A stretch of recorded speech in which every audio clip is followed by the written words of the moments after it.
এই বাঁহৰ কিবা বনাইছে যে ইয়াৰ পৰা যে পানী আহি আছে কিয়াৰ পানী জানেনে আপোনালোকে? সেইটো পাহাৰৰ ঝৰ্ণাৰ পানী।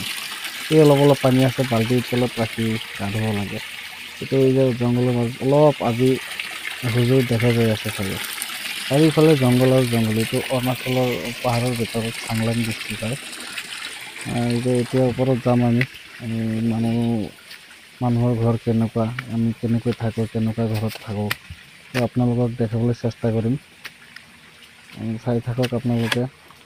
এই আগত পাহাৰৰ ওপৰলৈ উঠি আছে। এই এটা নতুন চাংঘৰ বনাই আছে, ইয়াত কোনোবাই থাকিব। নতুন মেচিন অপাৰেটৰ আহিছে, নহ'লে কিবা ডাম্পাৰ ড্ৰাইভাৰ কি ভয়ানক জাগা ৰে ভাই। এনেকুৱাই আৰু।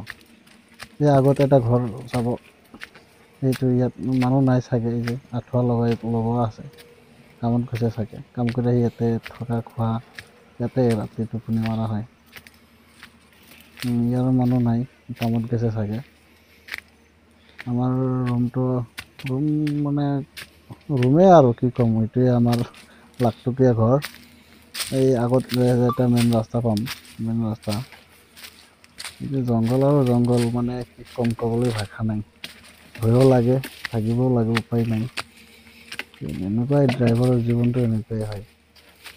এইটো মেইন ৰাস্তাই মানুহ অহা যোৱা কৰি এইফালেদি অসমত যে এইটো অৰুণাচলৰ ভিতৰলৈ এই ডাম্পাৰটো দেখিলে যে এইটো মই চলাওঁ।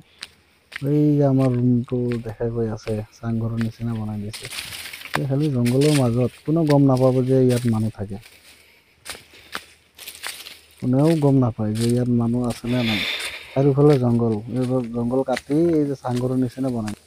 বন্ধুসকল, আপোনালোকক ভিডিঅ'টো সম্পূৰ্ণ চোৱাৰ বাবে ধন্যবাদ। সকলোলৈ অগ্ৰিম নতুন বছৰৰ শুভেচ্ছা জনালোঁ।